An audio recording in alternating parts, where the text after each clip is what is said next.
তো দেখতে পাচ্ছ এই ট্রেনটাতে আগুন ধরে গেছে কি কারণে। মানে কথাতেই আছে না, বাঙালিরা বাথরুম গেলেও বিড়ি না খেলে হাগা হয় না।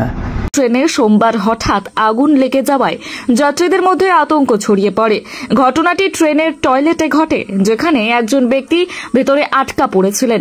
যাত্রীদের তৎপরতায় তাকে নিরাপদে বাইরে বের করে আনা হয় এবং একটি বড়সড় দুর্ঘটনা এড়ানো যায়।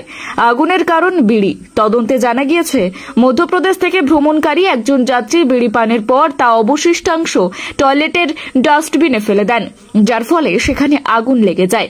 কাগজ এবং আবর্জনার সাথে ডাস্টবিনে লাগা আগুনে ধোঁয়া ছড়িয়ে পড়ে এবং যাত্রীরা বিপদ অনুভব করেন। যাত্রীরা সাহস দেখিয়ে প্রাণ বাঁচান। ট্রেনে আটকে পড়া যাত্রীর আর্তনাদ শুনে অন্য যাত্রীরা সঙ্গে সঙ্গে প্রতিক্রিয়া জানান। তারা টয়লেটের তালা ভেঙে সেই ব্যক্তিকে বাইরে নিয়ে আসেন, যার ফলে তার প্রাণ বাঁচে। ট্রেনে বেশি ভিড় না থাকায় পরিস্থিতি দ্রুত নিয়ন্ত্রণে আনা সম্ভব হয়। ফায়ার ব্রিগেড এবং রেলওয়ে কর্মকর্তাদের দ্রুত পদক্ষেপ। ঘটনার খবর পেয়ে ফায়ার ব্রিগেড এবং রেলওয়ে কর্মকর্তারা ঘটনাস্থলে পৌঁছান। তারা দ্রুত আগুন নিভিয়ে ফেলেন। রেলওয়ে পুলিশ ঘটনার গভীর তদন্ত করছে এবং অভিযুক্ত যাত্রীকে আটক করা হয়েছে। রেলওয়ের কঠোর সতর্কতা।